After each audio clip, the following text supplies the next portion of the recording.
नमो नमः। स्वागत है आप सभी का आज के इस नए वीडियो में। और आज हम लोग एक कथा को जानेंगे और जिसका शीर्षक है सत्यस्य विजयः। तो संस्कृत में ये कथा है।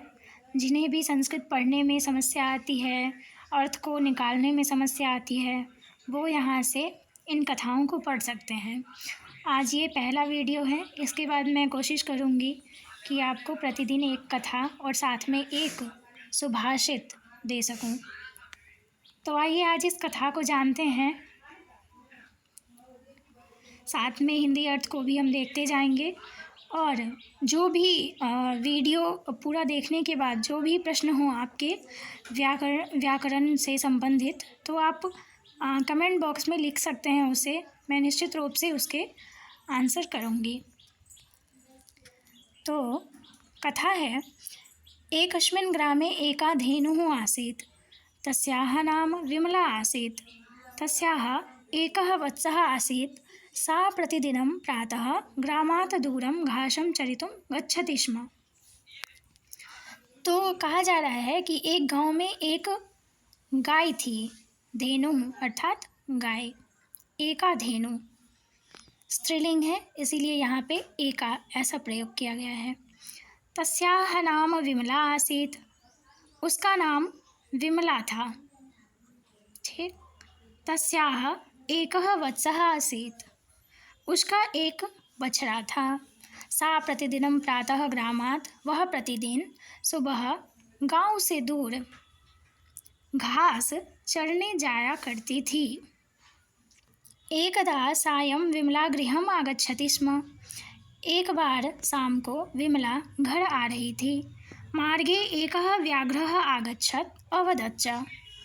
मार्ग में एक बाघ आया और बोला, अहं बुभुक्षितः तव मांसं खादिष्यामि। मैं भूखा हूँ, तुम्हारा मांस खाऊंगा। ये गाय से कहता है। विमला निर्भीका आसीत्। विमला जो थी वो निर्भीक थी, उसे डर नहीं था। सा अवदत् पश्यतु। वह कहती है, उसने कहा, पश्यतु देखो, गृहे मम एकः वत्सः अस्ति। मेरे घर में एक वत्स है, अर्थात उसका जो बछड़ा था उसके बारे में वो कह रही है। सायं यदा सः मम दुग्धं पास्यति ततः परम अहं पुनः अत्र आगमिष्यामि। शाम को जब वह मेरा दूध पी लेगा तब मैं पुनः यहाँ आ जाऊंगी।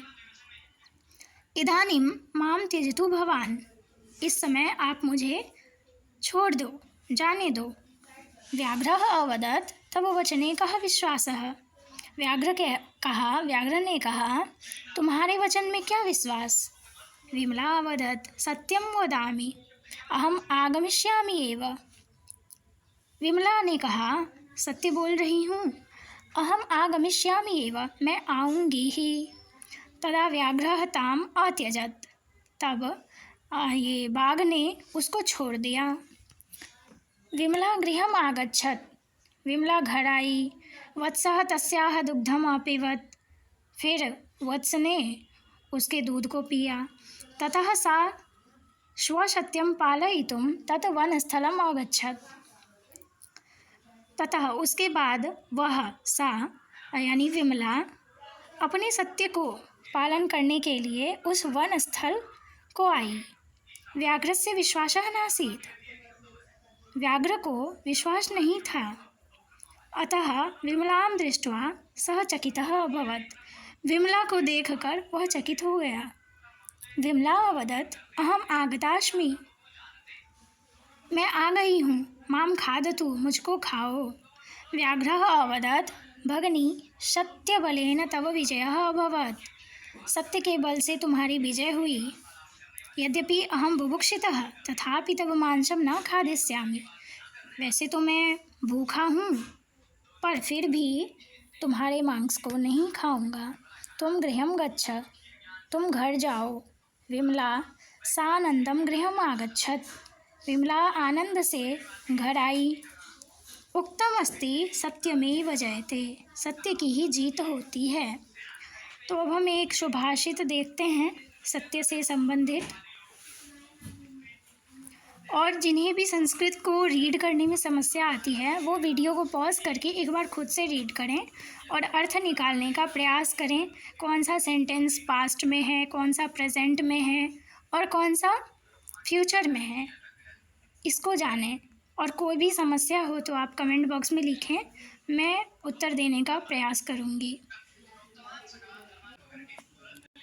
और इस सुभाषित को आप एक जगह कॉपी पे नोट कर सकते हैं, ताकि कहीं भी अगर हम निबंध लिखते हैं, चाहे कहीं भी हमें भाषण वगैरह देना हो, तो हम वहाँ पे टॉपिक से रिलेट करके जो जैसे सत्य पर अगर कुछ कहना है तो हम वहाँ पे इसको कोट कर सकते हैं।